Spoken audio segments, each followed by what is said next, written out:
अवधूत चिंतन श्री गुरुदेव दत्त श्री स्वामी समर्थ महाराज की जय। स्वामी दत्त सेवा या चॅनलवर तुम्हा सर्वांचे खूप खूप स्वागत। तुम्हा सर्वांचं आरोग्य उत्तमाचं राहू दे, राहिलेलं आयुष्य आरोग्यदायी जाऊ दे, तुम्हा सगळ्यांना दीर्घायुष्य मिळू दे असं स्वामीच्या प्रार्थना करते आणि माझ्या व्हिडिओला सुरुवात करते। बघा 1 जुलै ते 21 जुलैला आहे गुरुपौर्णिमा आणि ह्या गुरुपौर्णिमेला जर आपण एखादी विशेष सेवा जर केली तर तुमच्या आयुष्यात जर काही वाईट प्रसंग असतील, वाईट संकट असतील, दुःख असेल, म्हणजे काही ना काही तुमच्या आयुष्यात अडचणी असतील तर त्या नक्की दूर होतील। गुरुपौर्णिमेला आपण फक्त गुरूंची सेवा करायची का नाही, तर आपल्याला आपल्या आईवडिलांची सुद्धा सेवा करायची आहे। ज्या घरामध्ये आईवडिलांची सेवा केली जाते, आईवडिलांचा आदर केला जातो, त्या घरात त्या मुलांना कधीच कशाची कमी पडत नाही। आणि गुरु म्हणजे काय हो, प्रत्येक व्यक्तीकडून काही ना काही शिकता येतं। लहान मुलापासून म्हाताऱ्या माणसापर्यंत, घरातल्या व्यक्तीपासून रस्त्यावरच्या बाहेरच्या कुठल्याही व्यक्तीपासून आपल्याला एक तरी गोष्ट शिकायला मिळते आणि तो आपला गुरुच असतो। आणि गुरुपौर्णिमा ही सगळ्यात महत्त्वाची असते आणि प्रत्येकाचा आदर ठेवणं आपण आपलं कर्तव्य आहे। आता गुरुपौर्णिमे दिवशी स्वामींची सेवा करायची आहे, गुरूंची सेवा करायची आहे, आईवडिलांची सेवा करायची। मी तर म्हणते की दररोज तुम्ही आईवडिलांची सेवा करत जा, तुमच्या आयुष्यात कधीच कशाची कमी पडणार नाही। ज्या घरात आईवडिलांचा आदर केला जातो, आईवडिलांची सेवा केली जाते, आईवडिलांना काय पाहिजे ते बघणं, त्यांना म्हणजे त्यांच्या प्रत्येक गोष्टीत काळजीपूर्वक लक्ष देऊन त्यांच्या अडचणी दूर करणं हे सगळ्यात महत्त्वाचं आहे। आणि त्यासाठी तुम्ही प्रत्येकानं जर असं केलं की आपल्या आईवडिलांचा आदर केला, आईवडिलांची सेवा केला, किंवा तुमच्या घरामध्ये सासू सासरे असतील तर त्यांची सुद्धा सेवा केला तर कुठेही तुम्हाला अडचण येणार नाही। आता उद्यापासून 1 जुलैपासून 21 जुलैपर्यंत तुम्हाला एक विशेष सेवा करायची।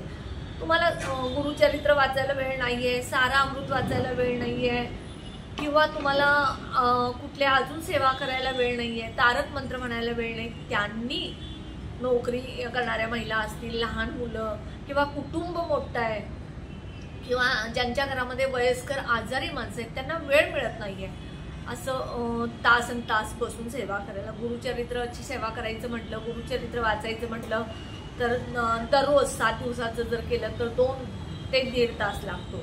हा वेळ प्रत्येक महिलेकडे असेल किंवा प्रत्येक दादा किंवा काका लोकांकडे असेल किंवा दीदीकडे असेल असा नाही। त्यासाठी मी तुम्हाला एक सेवा सांगणार आहे। ही सेवा जी आहे ती तुम्ही उठता बसता करू शकता। म्हणजे तुम्ही घरात असाल, बाहेर जात असाल, किंवा तुम्ही बाजारात गेलाय, स्वयंपाक करत आहात, किंवा ट्रेनमध्ये आहात, बसमध्ये आहात, प्रवासात असाल, कुठेही असताना तुम्हाला ही सेवा करता येते। तुम्ही जर नॉनव्हेज खात असाल तरी सुद्धा ही सेवा करता येते, ह्याला कुठलंही बंधन नाही। पण मी म्हणते नॉनव्हेज तुम्ही खाऊच नका। नॉनव्हेज ज्यांना खायचं आहे, आता बघा बऱ्याच स्त्रियांचे प्रश्न असतात, आम्ही सारा अमृतचं पारायण करतो, सारा अमृतचं वाचन करतो, 3 अध्याय रोज असतो, पण आम्हाला नॉनव्हेज खायचं असतं, त्यामुळे आम्ही पहिल्यांदा सारा अमृत वाचतो आणि त्यानंतर नॉनव्हेज खातो। पण अजिबात चालत नाही, तुम्ही तसं बिलकुल करू नका। ज्या दिवशी तुम्हाला खायचं आहे त्या दिवशी तुम्ही सारा अमृत वाचू नका, असं काही नाही आहे। पण ज्यांना खरंच डॉक्टरने सांगितलं आहे, ज्यांना खायचं आहे त्यांनी त्या दिवशी सारा अमृत किंवा कुठल्याही सेवा नाही केल्या तरी चालेल।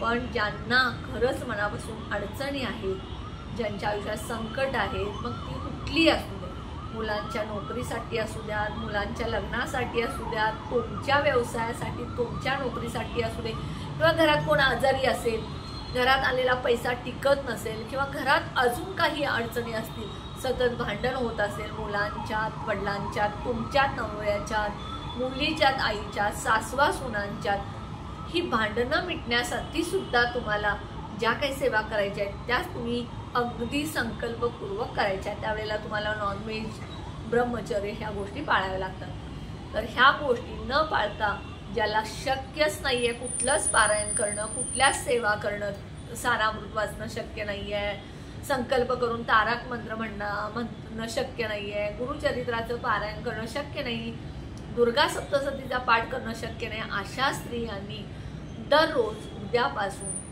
21 वाजेपर्यंत उठता बसता श्री स्वामी समर्थ किंवा श्री स्वामी समर्थ, जय जय स्वामी समर्थ हा मंत्र म्हणू शकता. याला संकल्प न करता तुम्ही म्हणायचं आहे. ह्याला नॉनव्हेज खाल्लं तर चालेल, पण जर तुम्ही नॉनव्हेज न खाता काही सेवा केल्या तर तुम्हाला आयुष्यात कधीच अडचण येणार नाही. तुम्ही म्हणाल मी खरं सांगू तुम्हाला, मला खूप नॉनव्हेज आवडायचं, खूप म्हणजे खूप, पण मला तर वाटतं की मी आठवड्यातनं 4-4, 5-5 दिवस खायचे, पण हल्ली मी लिटरली महिन्यातून 1 वेळा खाते. असं मी करून हळूहळू कमी करणार आहे, कारण मला नॉनव्हेज पूर्ण बंद करायचं आहे. पण महाराजांची इच्छा जोपर्यंत होत नाही तोपर्यंत ही माझी गोष्ट बंद होणार नाही. आणि ज्या काही सेवा आपण करतो त्या आपण स्वतः करत नाही, तर महाराजांची जी इच्छा आपल्याकडून सेवा करून घेण्याची असते तीच सेवा आपल्या हातून घडते. म्हणून तुम्ही जास्तीत जास्त नामस्मरण करा, स्वामी समर्थांना विनंती करा, महाराज माझ्याकडून अमुक अमुक ही सेवा करून घ्या. मग ती गुरुचरित्राची असू दे, सारामृतची असू दे, तारक मंत्रची असू दे, सत्यनारायणच्या पूजेची असू दे, कुठलीही सेवा असेल ते महाराजांना तुम्ही प्रार्थना करा, कळकळून त्यांना विनंती करा, महाराज माझ्याकडून ही सेवा तुम्ही करून घ्या. माझ्या ह्या सेवेमध्ये कुठली अडचण होऊ नका. माझी खूप इच्छा आहे सेवा करायची, पण माझ्या हातून घडवून घेत नाही तुम्ही. हे सगळं महाराजांना बोलायचं. समजा तुम्हाला इच्छा आहे पण अडचणी येतात, त्यावेळेला तुम्ही, कारण कसं आहे बघा, महाराज ज्याला जवळ करतो, म्हणजे महाराज ज्याला जवळ करतात त्याच्याकडून सेवा करतात, आणि ज्याला जवळ केलंय महाराज त्याचं आयुष्यात सोनं केल्याशिवाय राहणार नाही. मग ते तुम्ही तारक मंत्रची सेवा करा, रोज उठता बसता नामस्मरण केला तरी सुद्धा महाराजांच्यापर्यंत ह्या गोष्टी पोहोचतात. फक्त आपण जी काही सेवा करणार आहोत ती मनातून, हृदयातून, अगदी इच्छा प्रबळ शक्ती ठेवून करा. तुम्हाला आयुष्यात कधीच कमी पडणार नाही. जो कोणी स्वामी चरणी गेलेला आहे त्याला नेहमी स्वामी चांगलं ठेवतील, त्याचं आयुष्य सोन्यासारखं करतील, एवढी मी तुम्हाला अगदी खात्रीपूर्वक गॅरंटी देऊन सांगते. कारण मला स्वतःला अनुभव आहे. मी ज्या वेळेला स्वामींच्या सेवेला लागले त्यापासून माझे खूप आयुष्य बदललेलं आहे. त्यामुळे माझ्या आयुष्यात खूप चांगल्या गोष्टी घडत आलेल्या आहेत. आणि तुम्ही चांगल्या गोष्टी घडून घेण्यासाठी स्वामी सेवा करा, जास्तीत जास्त स्वामींची सेवा कराल तेवढं तुम्हाला फळ मिळेल.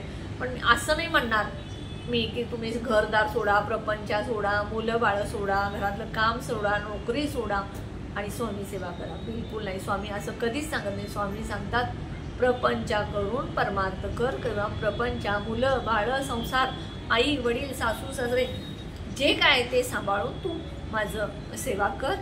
त्यामुळं उठता बसता श्री स्वामी समर्थ, जय जय स्वामी समर्थ म्हटला तरी चालेल. ह्या सेवेनं सुद्धा तुमच्या आयुष्यातल्या अडचणी नक्की होतील. त्यामुळे उद्यापासून तुम्ही ही सेवा करायला सुरू करा. 21 जुलैपर्यंतच करू नका, तर तुम्ही उद्यापासून सुरू केलेली सेवा कधीच खंडित करू नका. तुमच्या आयुष्यात कधीच कमी पडणार नाही. हा माझा व्हिडिओ तुम्हाला आवडला असल्यास जास्तीत जास्त शेअर करा, लाईक करा, कमेंट करा, ऑल बटनला क्लिक करा. त्यामुळे माझे छोटे छोटे उपाय सेवा थोडके करतील. आणि जे कोणी नवीन असतील त्यांनी माझ्या व्हिडिओला जास्तीत जास्त सबस्क्राईब करा. श्री स्वामी समर्थ.